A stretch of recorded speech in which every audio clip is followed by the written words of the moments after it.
Today I am driving right by my very favorite community thrift store.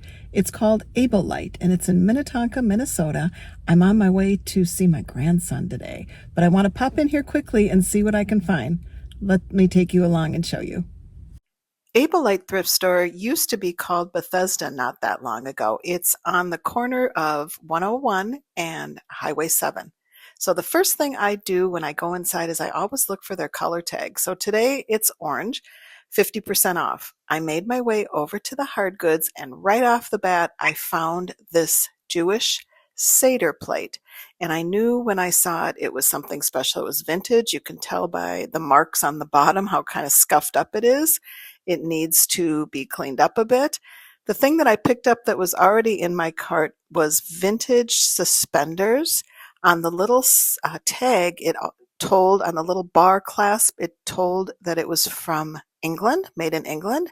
So I always pick up leather strapped silk vintage suspenders. Those do really well for me.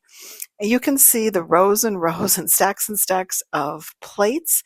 I just did a video and I'm going to pop it in the description of a series of videos that Dr. Lori did when she was in town. You might want to go check that one out too. She talks a lot about what to look for when you are looking at dishes.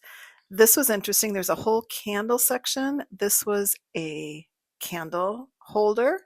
The thing that I love about this thrift store is how it is set up. I've talked about this. I did one other video about Light that you can find on my channel. I talked about that I understand it that the volunteers here all have different sections that they're responsible for. I knew these were something. I looked those up when I was there. I've seen those before, those Mikasa candlesticks. I left those behind. They all have their own area, so it's so well done here. The prices are so fair. The items that come in are so nice. I have sold many of these candle holders by Heather Goldmink. You can tell right off the bat that this is her type, her style. It's gorgeous. I ran a Google image search on this, and you can see this from afar. I've sold many of these. I also left this one behind, but boy, does she do beautiful work.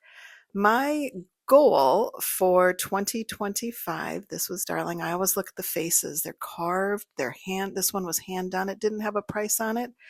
My goal for 2025 is to use what I have to list in our home.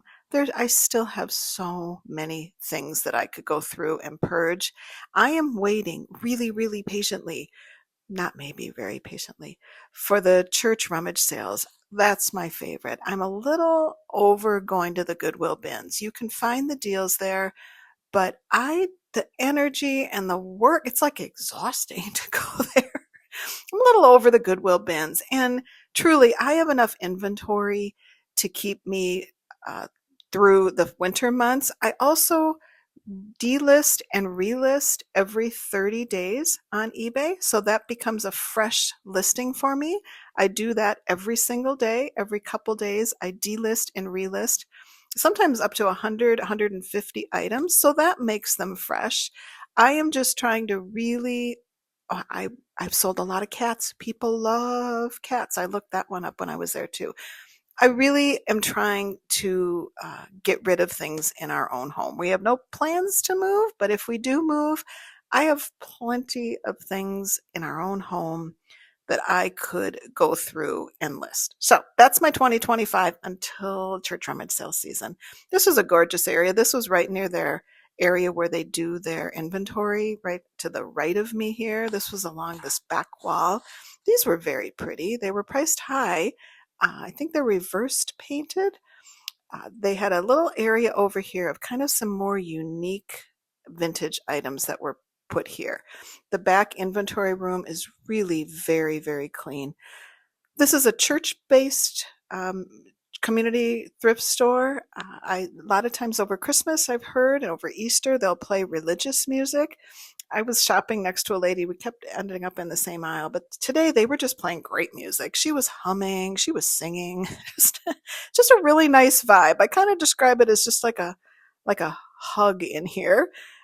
It's just a good feeling type of store, this Able Light. The workers are awesome. The inventory is awesome. So here, I just did a video about where I found that mask that I sold for $70. I picked up these two. Now, they're not the same, but I love masks. There's just some intrigue about them. I love them. These were porcelain, and I ended up grabbing both of these, and I'm going to be listing these soon on my in my store. But masks, who would guess that they would go for that kind of money? So that $70 one was signed, so that makes a difference. I didn't do any shopping in the other parts of the store other than the hard goods area. That is my favorite. Oh, I've picked up, of course, they have a lot of crosses, but when I find them, I will wait. I get a lot of them at church rummage sales. I'll wait and I will lot them up, sell 10 of them or 12 of them at a time. Uh, I always pick those up at these church rummage sales. But the plates and the dinnerware, it was stocked with it. These were intriguing. This was an orange tag. I would have picked that up, but that was a little scuffed. So this, you really can't beat the sheer quality that's here and the price. I just find it remarkable. You could spend a long time shopping at this store. If you're not a hard goods shopper, if you like clothing, infant and shoes and children's and dresses, outerwear, they are an entire half of this large store. Half of it is all clothing. The bedding, the linens, the books, it's really well done and well curated. Everything's clean. Everything is put together so nicely. These caught my eye. This was beautiful. I did run a Google image search on those. I didn't pick them up. I believe if I remember right, there were three, and I thought it would be better if I could find four. I do like finding things in sets. This was a Department 56 plate. That was cute. Department 56 is based here in Minnesota. Uh, I did not grab that. There were a lot of things I left behind for you today. So if you're anywhere close, these were cute. These were just a basket of 99-cent spoons. So if you had the patience and wanted to, I wonder if there would have been any sterling silver in there. Always, always, if you find things that are sterling silver, you want to grab those. But I did not peek through all of that today. I always think if you're planning a baby shower, a wedding shower, a backyard something, it would be an awesome place to just pop into the thrift store, and especially these community ones that you can, the money goes right back into the community. And I think it's just a great way to shop. You can't find, I think that's why I'm so intrigued by all this vintage. You just can't find it like this anymore. It's not the same anymore. These were so cute. If they would have had little teacups with them, you can just feel how vintage they were with those orange tags. So I think they run a color tag of the week. I think it often things are half price in the store, and they start out already marked really well. So a couple of the things that I picked up, those masks, they were half price. So I just spent a couple dollars. I've done well with olive boats. That's what that is, an olive boat. So I left that one. This caught my eye, just the sheer, it was so heavy. I had to put the camera down. I did run a Google image search, and surprisingly, that one wasn't as valuable as I would have thought. So that one stayed behind. But if you were doing a 4th of July party, how cute would that have been? So I would tell you to go shop the thrift stores before you go in and buy things. I mean, that's cheaper than Target, and the quality is just so much better. That was cute. I was looking for a price on that one too. And I have to say, if some of these items would have been orange tagged, I would have picked them up. I really don't need anything. It's really just simply, it's fun to pick up a few trinkets. I have done really well with fruit. Sugared fruit is what I would call it when it had that sparkle on it. That I think was $12.99. But that beaded, sugared faux fruit, especially over COVID. I remember selling many sets of those. My mom had a set of those. I'm wondering who uses it. When you look at it vintage and you think, well, that's what grandma used to put out on her table. But I don't know. People really did love that. I haven't picked up that many since. But those, if you find those at a good price, you might want to run a comp on that. Here again were those vintage crosses. So I think it's definitely worth waiting until you have a lot, meaning a group of those. This was a nice one. This was hand signed. I couldn't quite figure that out. I did run a Google image search, and that might have been a mistake. I maybe should have picked that one up. And if you're just starting out, make sure you learn how to do that Google image search and run that comp before you buy anything. Oh, I sold something. This was my sale. I sold something really similar to her, this Madonna. So I was wondering about maybe picking that up, but I looked and her little fingers, they were broken off on the pinkies. So I had just bought one of those, again, church rummage sale.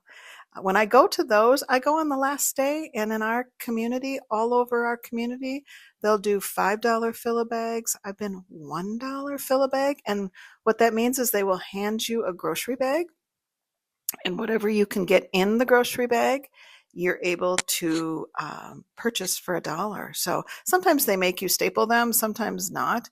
Their cutlery was 25 cents. Cutco. If you ever come across Cutco cutlery, that was for one knife. So I did not have, and again, there's half price. I don't know if that would be 12 cents. If you have time to do that, you can do really well with Cutco knives. So very fair pricing on all of that. And rather than trying to put them in baggies or however they do them, they just toss them in these little buckets, and it's one single price on all of their cutlery. I think all of it was a quarter, no matter what type of cutlery it was. So that's a good deal. And then this made me laugh. I think I need to tell someone at my house about that. I have two boys, but they're adults now, so I got a kick out of that one.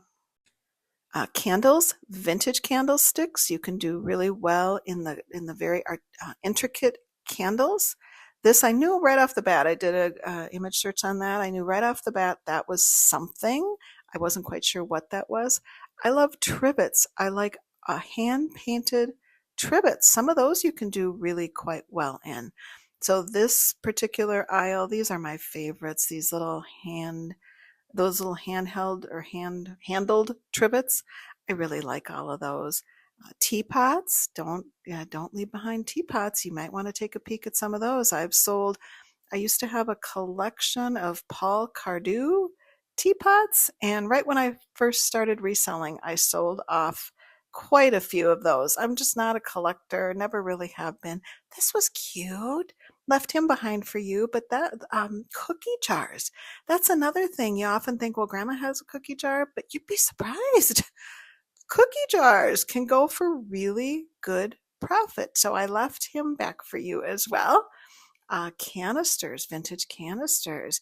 The best way to start is just start using your Google image search.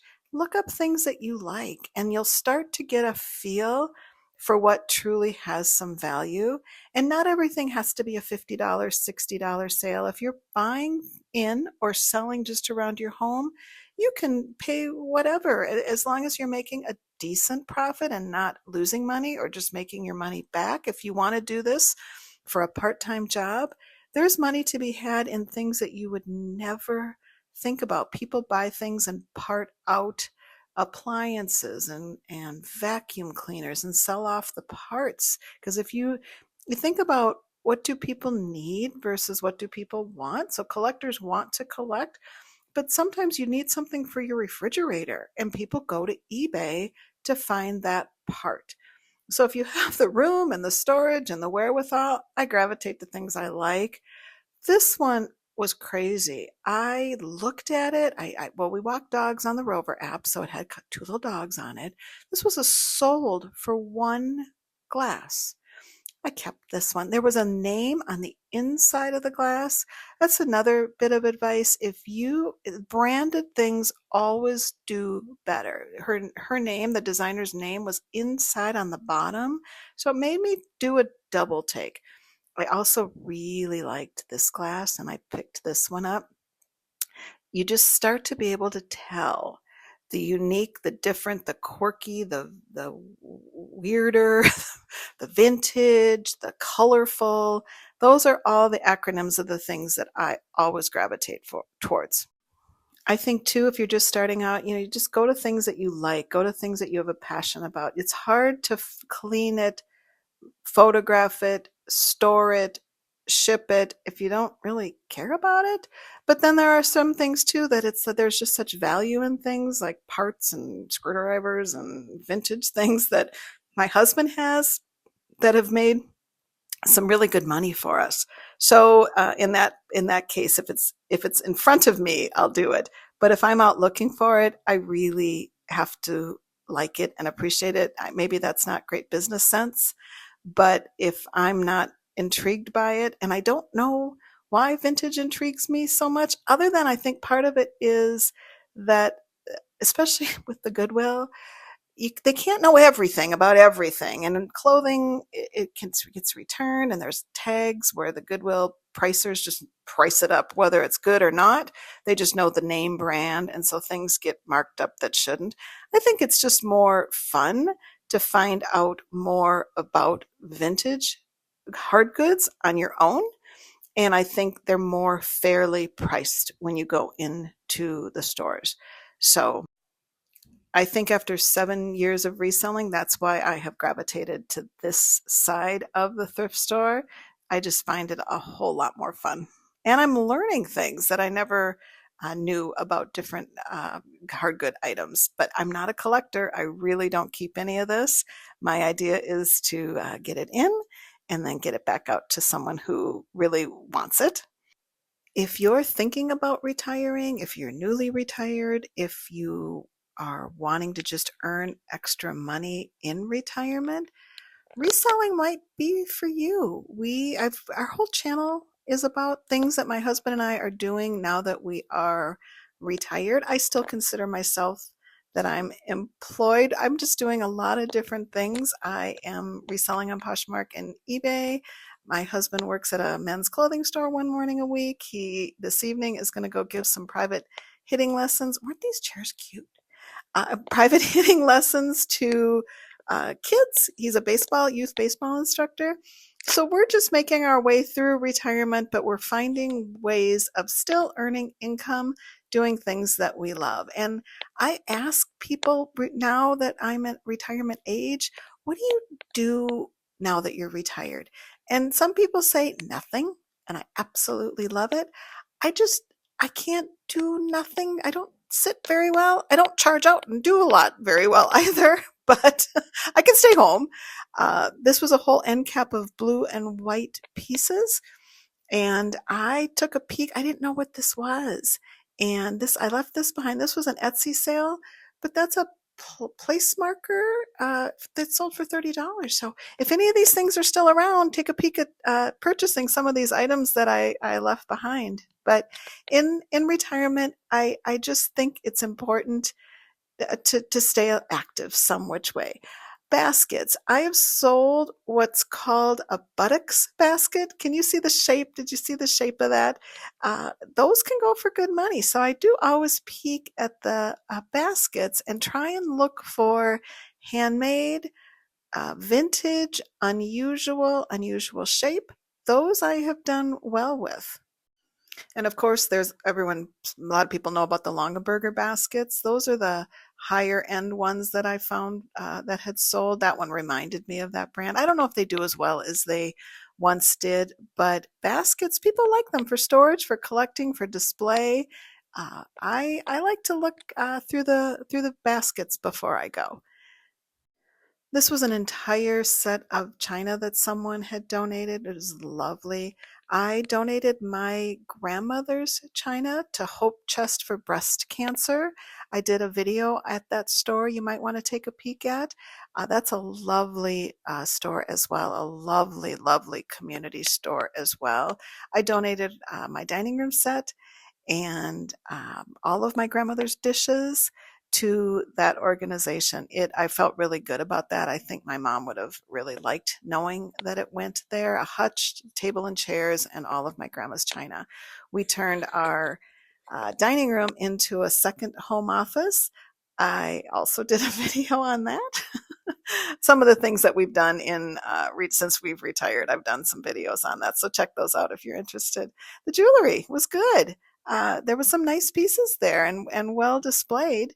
And that pricing was good on all of it as well. Sunglasses, glasses, cases, bracelets, necklaces, vintage. I thought some of them were marked. And if they weren't marked, they had this pricing, and I blew that up for you a little bit. You can stop it and take a peek at that if you are interested in what the pricing is on their jewelry. Then at the end here, they had display cases with their nicer items and some things behind the display cases that you had to ask to look at. But that whole thing was filled with jewelry and collectibles. It's an awesome store.